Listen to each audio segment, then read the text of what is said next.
일주일에 2번이나 파산 발언. 일론 머스크 갑자기 왜 이럴까? 일론 머스크 테슬라 최고 경영자는 파산이란 말을 자주 꺼냅니다. 실제 본인이 파산 위기에 몰렸던 경험 때문일까요? 테슬라 이전에는 전기 자동차 성공 가능성에 대해 늘 의심의 눈초리가 따라붙었습니다. 실제 그가 벌인 우주 사업인 스페이스X의 연이은 실패로 2008년 테슬라가 파산 위기에 몰린 적이 있습니다. 그가 일주일 사이 2번씩이나 파산을 입에 올렸습니다. 한 번은 경쟁사에 대한 디스, 또 한 번은 자신의 회사인 테슬라에 대한 고민 때문입니다. 지난 15일 경제매체 인사이더에 따르면 그는 한 팟캐스트와 인터뷰 중 리비안과 루시드가 크게 바뀌지 않는다면 두 회사 모두 파산할 것이라고 말했습니다. 이어 테슬라와 포드를 제외한 다른 자동차 회사들처럼 결국 공동묘지에 있게 될 것이라고 주장했습니다. 리비안과 루시드는 테슬라 대항마로 알려진 전기차 스타트업으로 지난 13일 미국 증시에 상장한 전기차 스타트업 일렉트릭 라스트 마일 솔루션스가 파산을 선언했기 때문에 이 발언은 무시무시하게 들렸습니다. 언론들은 당연히 머스크의 가벼운 입을 비판했습니다. 경제지 포천은 머스크 CEO가 소송을 당할 수도 있다고 꼬집었습니다. 포천은 통상 경영자들은 경쟁사를 칭찬하거나 험담하는 데 귀중한 인터뷰 시간을 할애하지 않는다며 머스크의 파산 경고는 하락장에서 리비안과 루시드 투자자들을 겁주는 발언이라고 지적했습니다. 이때만 하더라도 머스크가 이 발언을 한 이유보다는 서로에 관심이 갔던 게 사실입니다. 그런데 지난 22일 공개된 15일 테슬라 오너스 클럽과의 인터뷰 내용이 공개되면서 이 발언이 상대 회사에 대한 디스가 아니라 철저한 자아 성찰일 수도 있다는 해석이 나옵니다. 월스트리트 저널 등 외신에 따르면 머스크는 이날 공개된 테슬라 오너스 클럽과의 인터뷰에서 올해 초 가동을 시작한 독일과 미국 텍사스 공장이 돈 먹는 거대한 용광로가 됐다고 말했다고 합니다. 그는 공급망 붕괴와 배터리 셀 제조 문제로 생산 능력이 제한되면서 수십억 달러의 손실을 보고 있다면서 우리가 가장 우려하는 것은 어떻게 하면 공장을 유지해 사람들에게 임금을 지불하고 파산하지 않는가 하는 것이라고 설명한 것이죠. 경쟁사뿐 아니라 테슬라도 위기에 놓였음을 것을 직감했단 얘기입니다. 테슬라는 2006년 창사 이래 14년간이나 적자 행진을 지속하며 돈 먹는 하마 취급을 받다가 2020년 순이익 7억 2,100만 달러를 달성했습니다. 첫 흑자 전환에 성공한 것이 작년입니다. 순이익 23억 2,100만 달러를 달성했고 현금과 현금성 자산을 175억 달러 쌓았다고 발표했습니다. 하지만 지난해와 상황이 많이 다른 불황의 그림자가 드리운 상황에서 트위터 인수 등을 추진 중인 머스크의 고민이 깊어지고 있다는 얘기로도 들립니다.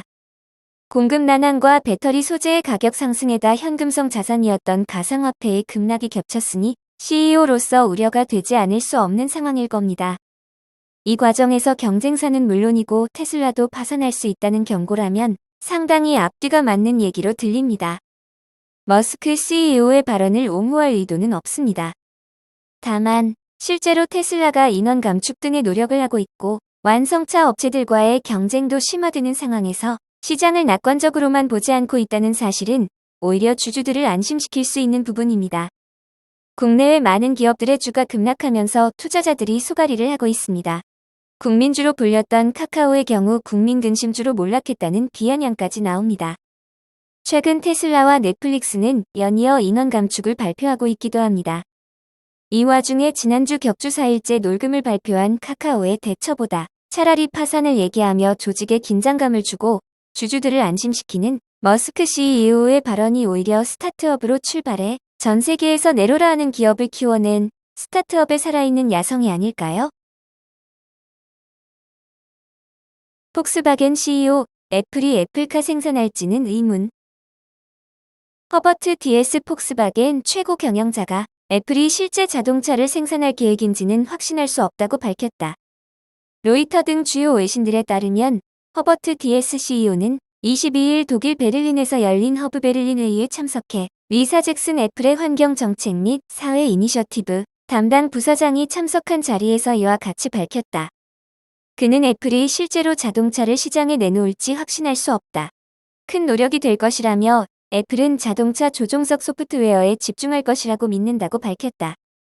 애플이 얼마 전 열린 WWDC 2022에서 자동차 탑재 디스플레이를 아이폰과 연결해 각종 인포테인먼트 기능을 쓸 수 있는 카플레이를 자동차 기능까지 제어할 수 있는 수준으로 한 단계 업그레이드해 공개했다. 향후 업그레이드될 카플레이는 자동차 인포테인먼트와 보다 긴밀히 결합해 자동차 기능을 직접 제어한다. 에어컨이나 히터, 라디오 등 각종 기능을 카플레이 화면으로 조작할 수 있다. 애플은 새로운 카플레이 지원 차량이 2023년 말에 발표될 것이라고 밝혔다. 폭스바겐은 애플 카플레이를 구현하기로 한 자동차 제조사는 아니지만 폭스바겐의 하위 브랜드인 아우디와 포르쉐가 여기 포함되어 있다. 애플은 지난 8년 동안 자율주행 전기 자동차를 개발하고 있다는 소문이 있었지만 최근 전기차 프로젝트의 핵심 인력의 퇴사가 이어지며 우려가 높은 상황이다. 올해 3월 애플 전문 분석가 거밍치는 애플이 기존 애플카 프로젝트 팀을 해산하고 조직 개편을 앞두고 있으며 2025년 애플카 출시를 위해서는 향후 3에서 6개월 내에 조직을 개편해야 한다고 밝히기도 했다. 시티, 마이크로소프트 최선호 종목으로 지정. 투자은행 시티가 뉴욕 증시 최우량 종목 중 하나인 마이크로소프트를 최선호 종목으로 지정했다. 미국 경제방송 CNBC에 따르면 시티는 마이크로소프트를 자사의 탑픽으로 지정했다. 투자 등급은 매수로 목표 주가는 $364로 지정했다. 시티가 제시한 목표 주가는 전일 마이크로소프트의 종가 대비 40%나 높은 수준이다. 시티의 타일러 레드크 애널리스트는 마이크로소프트와 같은 소프트웨어 종목 매도세가 마무리되어 가고 있다고 평가했다. 레드크 애널리스트는 소프트웨어 업종은 올해 초부터 잔인한 매도세를 겪었다며 IGV 인덱스가 연초 대비 30% 하락했고 고성장 멀티플 배수가 팬데믹 이전에 비해 70% 조정받았다고 지적했다. 그는 밸류에이션 멀티플이 수년 내 최저치를 기록한 가운데 소프트웨어 업체의 평가 절하가 대부분 끝났다고 본다고 말했다. 중국 AI 로봇 두샤오샤오 대인 논술 시험에서 상위 25% 안에 들어. 중국 대학 입시 논술 시험에서 높은 점수를 받은 인공지능 로봇의 작문 능력에 중국이 들썩이고 있다. 22일 중국 언론 커지르바오에 따르면 올해 중국 전국 대학 입시 논술에서 가상의 디지털 입시생 두샤오샤오가 작성한 에세이가 48점이라는 높은 점수를 받았다. 중국의 수년간 대학 입시 에세이 점수에 따르면 48점 이상을 받을 수 있는 입시생은 25% 미만이다. 이 기준으로 봤을 때 두샤오샤오의 점수는 입시생의 75%를 넘어선 셈이다.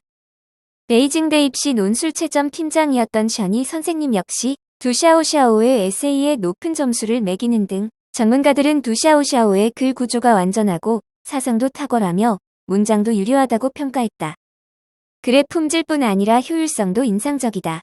단지 40초 만에 제목에 맞춰 40개 이상의 에세이를 작성할 수 있었다. 두샤오샤오는 중국 바이두에서 출시한 모바일 가상 AI 비서다. 바이두 브레인 7.0 기술을 기반으로 한다.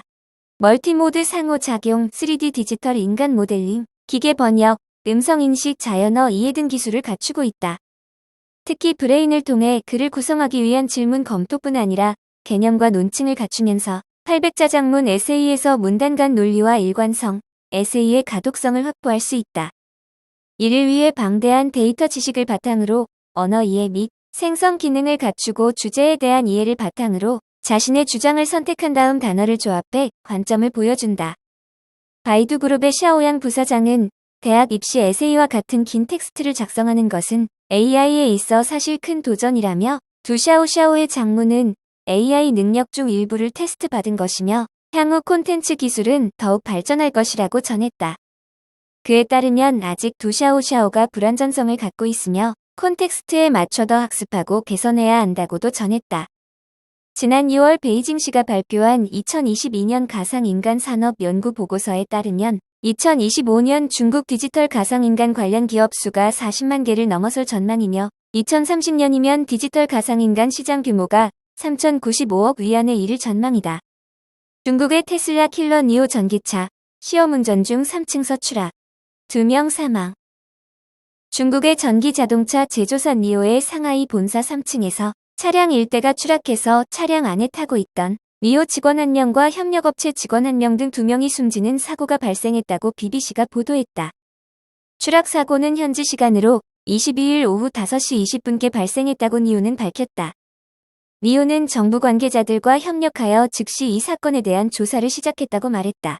차량이 떨어진 3층은 전시장, 테스트시설 또는 주차시설 등으로 이용되는 곳이다. 회사는 공안부서와 협력해 사고 원인에 대한 조사와 분석에 착수했다. 현장 상황 분석을 토대로 사고가 차량에 의한 것이 아니라 단순 사고였다는 초기 결과를 확인할 수 있다고 밝혔다. 이어 사고에 대해 매우 슬퍼하며 숨진 동료와 협력업체 직원에게 깊은 애도를 표한다. 가족을 돕기 위한 팀이 구성됐다고 덧붙였다. 사고가 차량 자체와는 상관없다는 이 같은 니오 측 발표는 소셜미디어에서 큰 분노를 불렀다. 웨이보에서는 30분 만에 1000개 이상의 댓글을 달렸지만 그 후 삭제됐다. 한 댓글은 자본주의의 냉혈함을 보여준다고 말했고 다른 댓글은 너무 무관심하다. 그들 시험 운전자들이 차량을 테스트하기 위해 온 것인데 차량과 관련이 없다는 것이냐고 비아냥댔다. 공안당국이 직접 사고인지 아닌지 확인해야 한다는 주장도 있었다. 니온은 이후 사고가 차량 때문에 일어난 것이 아니다라는 내용을 괄호 안에 표시해 덜 강조하는 쪽으로 발표 내용을 수정했지만 여전히 추락은 사고일 뿐이라는 입장을 유지했다. 이후 댓글은 모두 사망자들을 추모하는 것들 뿐이다. 니온은 전기자동차 산업에서 우위를 점하려는 중국의 노력을 최전선에서 이끄는 회사로 미국 일론 머스크의 테슬라와 경쟁 관계이며 중국에서는 중국의 테슬라 킬러라고 불리기도 한다.